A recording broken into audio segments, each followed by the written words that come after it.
Tosca apresenta O Dragão do Norte.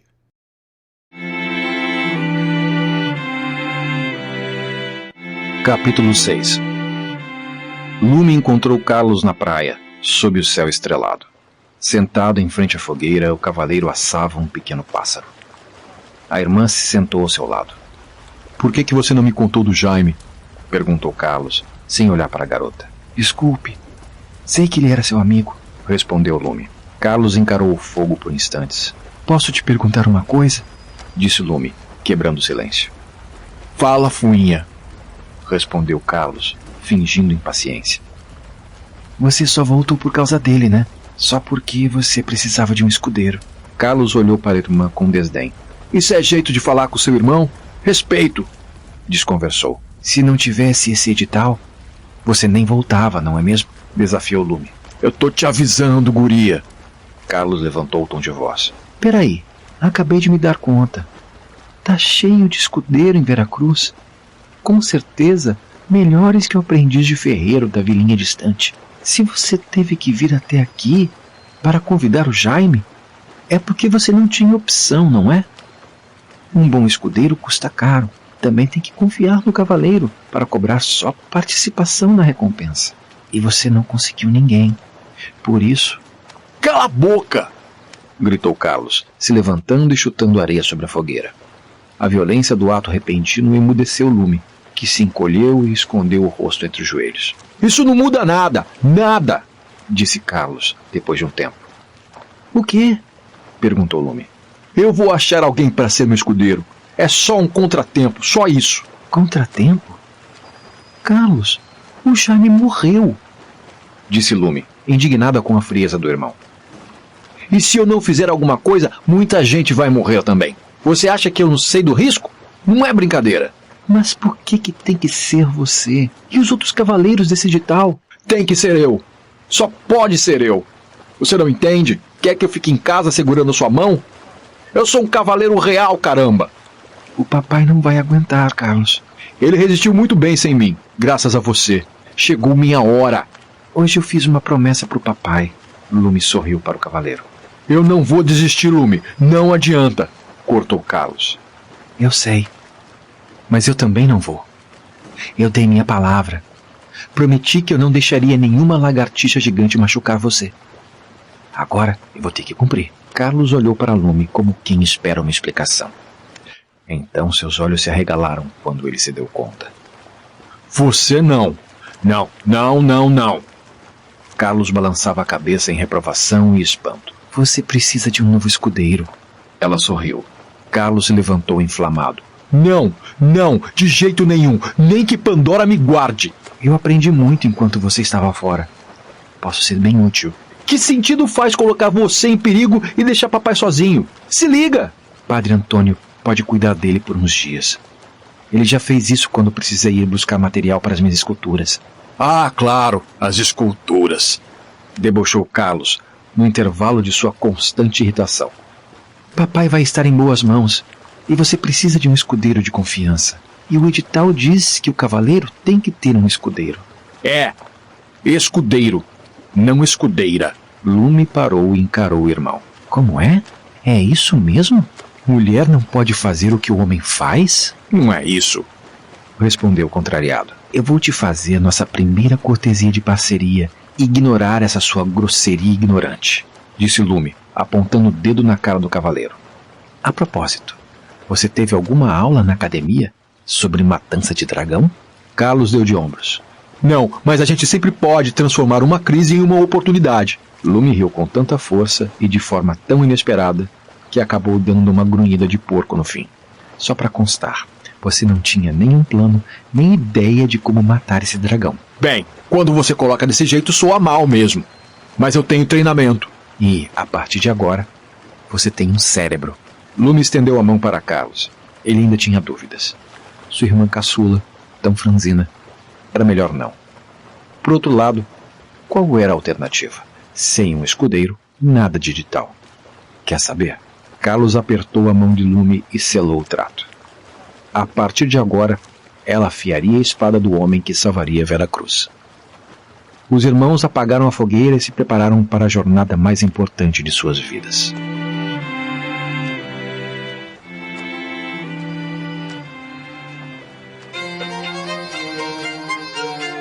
Capítulo 7. Veracruz, assim como o vilarejo de São Sebastião, era organizada de forma concêntrica.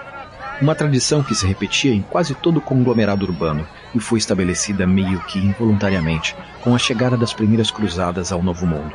As construções eram erguidas em torno dos templos e dos castelos dos nobres, indicados por Arthur, o imortal rei da terra. Do lado de fora das muralhas moravam os ciganos, os imigrantes e os pobres. Seus casebres feitos de todo tipo de material que pudesse fazer as vezes de parede. O odor dos excrementos, animais ou humanos, era disfarçado com especiarias e pouca eficiência. Mendigos se acomodavam como podiam nas beiras das ruas, usando placas de madeira para evitar o chão barrento. Muitos comerciantes vendiam charque, frutas, ovos e galinhas vivas ou mortas. O barulho dos vendedores anunciando seus produtos, choro de bebês, cacarejos e pedidos de esmola criavam uma cacofonia ensurdecedora. O cavaleiro e sua escudeira estavam no centro de Veracruz no momento em que as lojas e bodegas abriam suas portas. Em pouco tempo, a quantidade de gente na rua já tornava difícil transitar dos cavalos. Um ou outro cidadão reconhecia o brasão de Carlos e o saudava. Crianças pediam a bênção do cavaleiro. Orgulhoso, Carlos puxava a espada e gentilmente a tocava no ombro da criança, que agradecia e saía correndo exultante. Um ou outro mendigo pedia esmola ao nobre representante do rei. Carlos prontamente puxava umas moedas de bronze da alforja e jogava aos pedintes. Lume sabia que não havia muito mais dinheiro dentro daquela bolsa, mas a escudeira sentia a importância simbólica daquele gesto no sorriso do irmão. Alberto não tinha o costume de levar a família ao Castelo Real com muita frequência.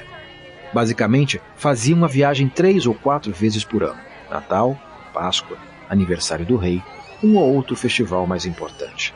O ferreiro achava que o ambiente não era para crianças, não era saudável, tampouco seguro. O local vivia lotado de gente vinda de todo canto, trazendo sabe-se lá que tipo de doenças e maus agouros. E tinha o problema da violência. Claro, a polícia real estava sempre ostensivamente presente. Mas, naquele vai e vem de ruas abarrotadas, e se alguém começasse uma briga, puxasse uma espada? Uma flecha perdida poderia acertar um transeunte. Pelo cálice, talvez até um dos meninos. Por isso, Alberto mantinha a visitação ao centro do poder de Veracruz, ao mínimo exigido dos cidadãos de bem, tementes a Deus. Quando Carlos e Lume chegaram aos portões do castelo, suas lembranças desses passeios inundaram suas mentes. A estátua de São Torquemada, padroeiro da cidade, sempre a assustou, mas Lume entendia que a intenção era essa mesmo. Um homem vestido com um manto, capuz cobrindo a cabeça magra, era esculpido em rocha negra, o que lhe conferia um aspecto de sombra maligna. Em uma das mãos, um crucifixo empunhado na altura do peito. Na outra, uma tocha erguida aos céus, a tocha da fogueira da Santa Inquisição. Mais do que uma homenagem à figura histórica, um lembrete aos pecadores. As consequências para os traidores da fé são sentidas na carne e em vida. Quantos pesadelos Lume tivera com aquele gigante de pedra arrancando seu couro numa sacristia. Mas os sonhos passaram e agora a estátua era um item familiar, ainda que desagradável, como um vaso cafona na casa de uma tia distante, um vaso que ela não se atreveria a tocar por nada nesse mundo. Para atravessar para o lado de dentro da muralha, era preciso passar pelos sentinelas, trajando suas armaduras de infantaria e expelindo silvos de vapor a cada movimento. Civis precisavam apresentar algum tipo de documentação para adentrar o reino. Como Carlos ostentava o brasão da cavalaria, foi recebido com uma continência. Lume simplesmente o seguiu, quase sem ser notada. Os muros não eram apenas altos, eram também largos. Carlos explicara para sua irmã que, na verdade, um sistema de túneis possibilitava a movimentação de militares e armamento entre as paredes, o que era útil em tempos de guerra. Como resultado, a entrada do reino parecia um túnel, e ao fim dele, o visitante se deparava com uma nova realidade. Ruas com calçamento, lojas construídas em alvenaria, vendendo produtos sofisticados, música no ar, gente bem vestida. Se antes do túnel, os trajes do cavaleiro de Carlos lhe conferiam um ar de superioridade, nesse novo universo, a sensação é que ele passara a ser um criado. Lume podia ver o alto das casas elegantes e confortáveis, situadas nos arredores das ruas de comércio. Sabia que os nobres de verdade moravam em seus próprios domínios. Os casarões dentro do complexo eram moradia de profissionais a serviço da corte. Médicos, alguns membros do clero, artistas e militares de alta patente, ainda que sem sangue nobre.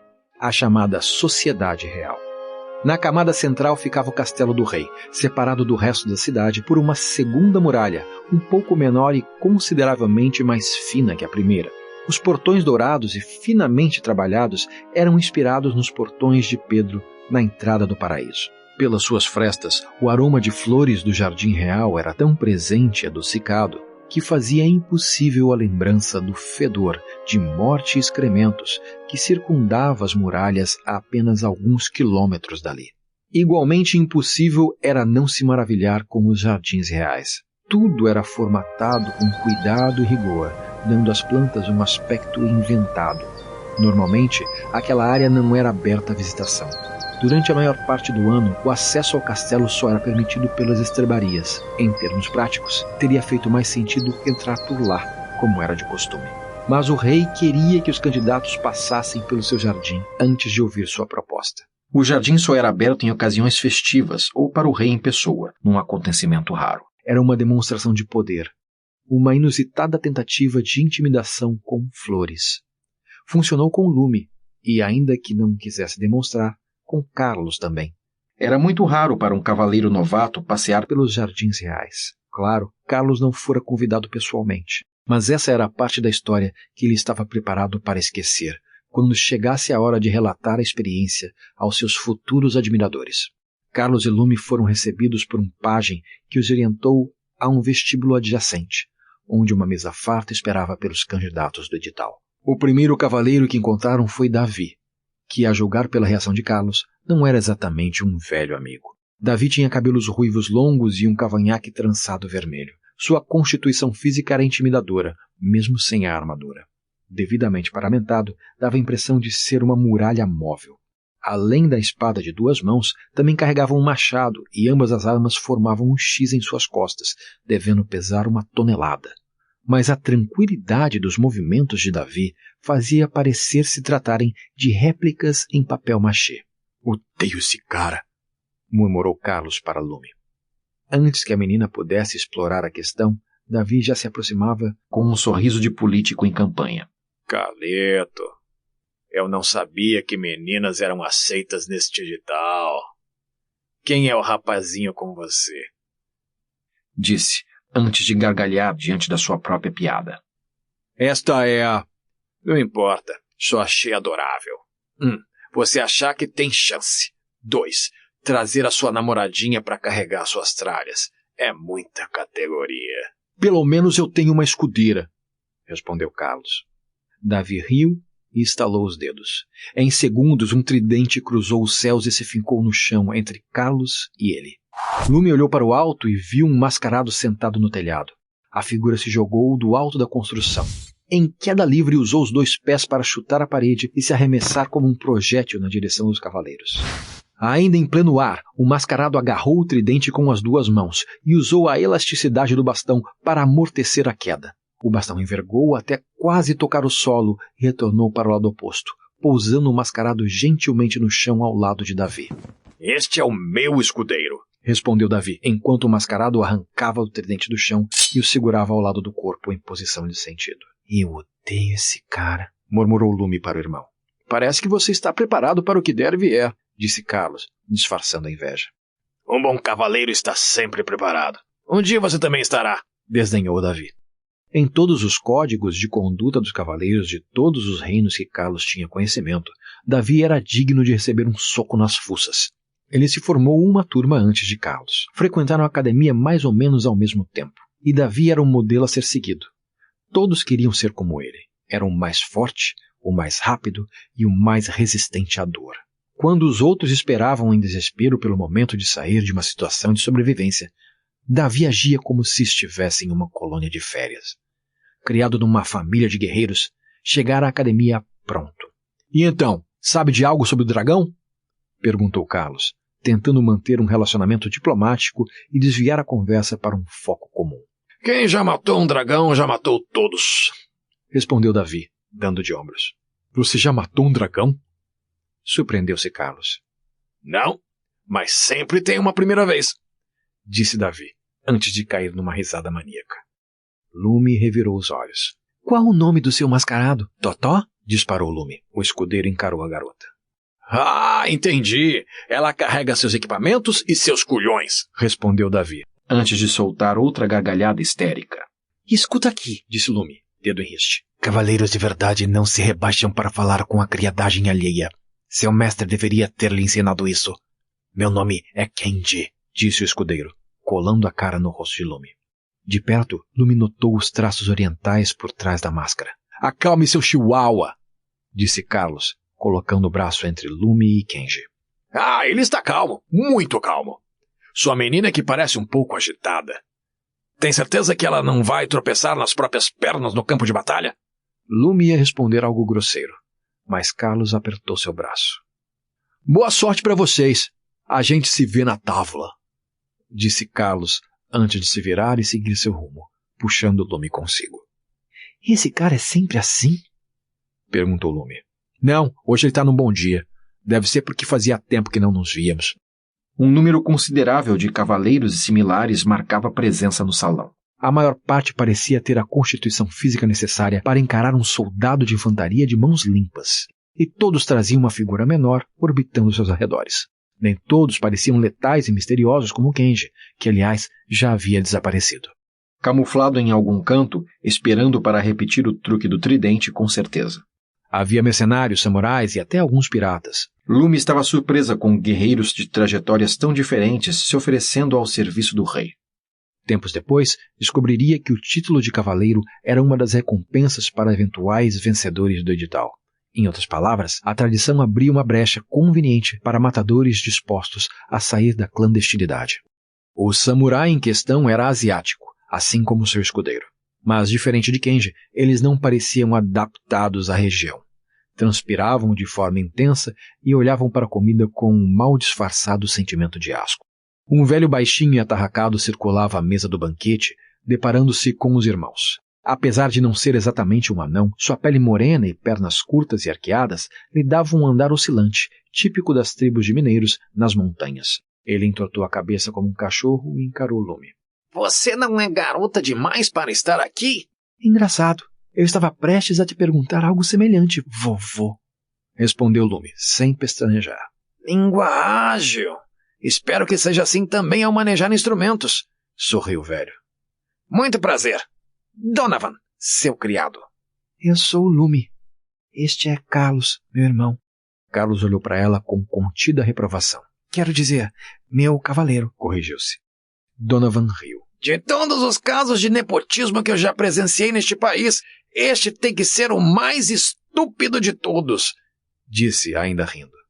Qual o problema? Escassez de trabalhos suicidas na zona rural? Do que é que você está falando? Resmungou Lume. O seu irmão, a julgar pelo belo brasão no seu peito, sabe perfeitamente como funcionam as coisas neste ramo. A vida de um cavaleiro depende do seu escudeiro e vice-versa. Um segundo a mais na troca de uma espada, uma flecha não muito bem alinhada e bum! Lá se vai o cavaleiro. Adivinha quem é o próximo da lista? Não dê ouvidos. Ele é amargurado porque os cavaleiros dele sempre morrem. Quem é o próximo da sua lista, Donovan? Perguntou Carlos, quebrando o protocolo. O cavaleiro poderia não se dirigir ao meu escudeiro. Não se respeita mais nada, disse uma voz grave. Carlos mal se virou e o dono da voz já estava a um palmo de seu rosto. A pele escura de Carlos contrastava com a palidez do homem de olhos de um azul profundo. Aparentava um pouco mais de 50 anos e muita experiência militar. O bigode cheio e branco contornava a boca e chegava à mandíbula, enquadrando o queixo numa forma dura, geométrica, de acordo com o cabelo também rigorosamente aparado e rente, como uma escova de crina branca. O homem era forte. Não como Davi, mas seu físico impunha respeito incomum para pessoas de sua idade. Seu nome era Jonas. Mas Carlos já sabia disso. Jonas era um dos mais respeitados mestres da Academia Real. Se Carlos aprendera algo durante seu tempo de cadete, o responsável estava na sua frente e tinha todo o seu respeito e admiração. Mestre Jonas! Exclamou Carlos, baixando a cabeça. Me desculpe, eu... Descansar, cavaleiro. Você não me deve explicações dos seus atos. Agora você é um de nós. O que significa que pode acabar pagando caro por alguma insolência. Considere este seu primeiro aviso. Não fale com meu escudeiro. Lume pensou em perguntar de onde vinha aquela regra idiota, mas sentiu um medo sincero da imponência de Jonas. Era estranho para Carlos encontrar aquelas pessoas e tratá-las como iguais. Não que realmente fossem iguais ou estivessem no mesmo espectro de talento e experiência. Ele era um novato amador num show de veteranos condecorados. Esta última dupla, por exemplo, não eram apenas guerreiros famosos. Os exemplos de estratégia e bravura recontados para educar os cadetes tinham sido, em grande parte, vividos por ambos. Donovan era o escudeiro mais lendário de Veracruz. Era tão bom no seu trabalho que conseguira envelhecer na profissão. A expectativa média de vida de um escudeiro é baixa, muito baixa. A exceção? Aquele baixinho.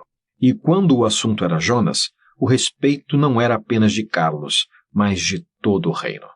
Quando mais jovem, ele era uma verdadeira celebridade. Se quisesse, poderia ter se tornado rei. Muitos o adoravam mais que ao próprio monarca. Mas Jonas foi um cavaleiro arrogante e inconsequente por tempo demais para perceber sua oportunidade. Na época, interessava-se apenas pelas conquistas femininas que suas histórias lhe proporcionavam. Agora, a idade jogava contra. Talvez por isso tenha resolvido participar do edital. De qualquer maneira, olhando ao seu redor, Carlos tinha a certeza de que ele era o patinho feio daquela seleção de guerreiros. Mesmo os desconhecidos exibiam a aparência de superioridade e autoconfiança que faltava a Carlos.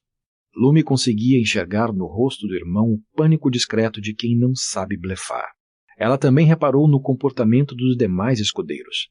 Alguns lustravam obsessivamente a armadura dos seus cavaleiros. Outros se ocupavam com a conferência de equipamentos, poções e armas. Um homem alto de barba muito negra usava uma luva de metal com a palma revestida de placas de pedra. Passava repetidamente um espadim por elas, reproduzindo um barulho ardido enquanto afiava a arma. Alguns, como Kenji, conferiam um ar mais ameaçador às suas funções, se posicionando como uma espécie de segurança dos seus cavaleiros. Num óbvio e estranho caso de inversão de papéis. Lume também se sentia inadequada. Claro, ela sabia que não era propriamente uma escudeira, mas, se brutamontes como Davi, ou guerreiros sazonados como Jonas, não abriam mão dos melhores escudeiros que pudessem encontrar, por que seu irmão deveria se contentar com a artesã da vila? Lume se perguntava se sua promessa não acabaria comprometendo a segurança de Carlos. 2 soldados tocaram seus clarins e a grande porta entre eles se abriu, na outra extremidade do vestíbulo. Entre murmúrios de até que enfim, já não era sem tempo, e é agora, os grandalhões e Carlos foram se encaminhando para a porta. Lume começou a seguir o irmão, mas sentiu alguém segurar sua mão. Donovan olhou para ela com um ar de repreensão, balançando a cabeça negativamente. Sinto muito, querida. Só cavaleiros. Cochichou o velho escudeiro. Lume procurou o apoio de Carlos, mas ele apenas deu de ombros e seguiu em frente. Regras são regras. Depois que o último cavaleiro entrou e a porta se fechou, os escudeiros retornaram aos seus tons de voz normais. Que palhaçada é essa? Indignou-se Lume, levantando a voz acima da algazarra escudeira. É uma audiência real. O rei só se dirige aos cavaleiros. Explicou Donovan, enquanto puxava uma coxa de frango da mesa do banquete. Mas nós participamos do edital também, protestou a garota. Isso não te incomoda? É o que manda a tradição, respondeu o velho, encolhendo os ombros. Tradição? Donovan balançou a cabeça. Tradição. Uma coisa absurda que as pessoas fazem sem um bom motivo só porque já é feita assim há muito tempo. Respondeu Donovan, com um sorriso sarcástico de canto de boca. E quando teremos o privilégio de decidir se vamos ou não aceitar o trabalho? Perguntou Lume. Deixe-me pensar. No momento em que entramos nesse salão e começamos a avançar no banquete real. Você sabe, não existe almoço grátis. Mas e se não valer a pena? Se o risco for muito grande? O velho escudeiro lançou um olhar incrédulo para Lume, enquanto roía o osso da galinha. Você não sabe o que está em jogo aqui, não é? Donovan balançou a cabeça e limpou os dedos engordurados na toalha de mesa do banquete. Nós temos alguns minutos. Acho que temos tempo para uma aula de história da Cavalaria Real de Veracruz. Lume tentou fazer uma pergunta, mas sua expressão foi bastante. Não estamos aqui para matar um monstro apenas. Estamos escolhendo quem será o novo rei. A garota estava boquiaberta. Donovan continuou. Como você deve saber, a única herdeira do trono é a princesa Glória de Bonaparte. O rei não aparece em público há muito tempo e por um bom motivo. Ele está velho e doente. Mas a tradição exige que a rainha seja desposada por um cavaleiro para poder ocupar o trono. Acredito que o rei não esteja simplesmente encomendando o extermínio de um monstro. Ele também está escolhendo o futuro rei. Subitamente, Lume se deu conta. Carlos não fazia aquilo para se autoafirmar, para fazer papai orgulhoso, pelas riquezas e glórias, ou mesmo pela salvação do reino. Carlos fazia aquilo por uma garota. Os escudeiros comiam em um silêncio apreensivo, quando a porta se abriu e, de repente, Jonas atravessou o vestíbulo tomado de revolta. É um abuso! Um abuso, Donovan! Estão todos loucos! Gritava, tomado de ódio. Donovan lançou um olhar de confusão para Lume e partiu seguindo seu cavaleiro. A primeira desistência fora justamente do mais experiente. Esse edital não podia ser boa coisa, pensou a jovem escudeira. O Dragão do Norte foi escrito, narrado e produzido por Rodrigo Espírito Santo. Esta é uma produção da Tosca Literatura. Obrigado por ouvir.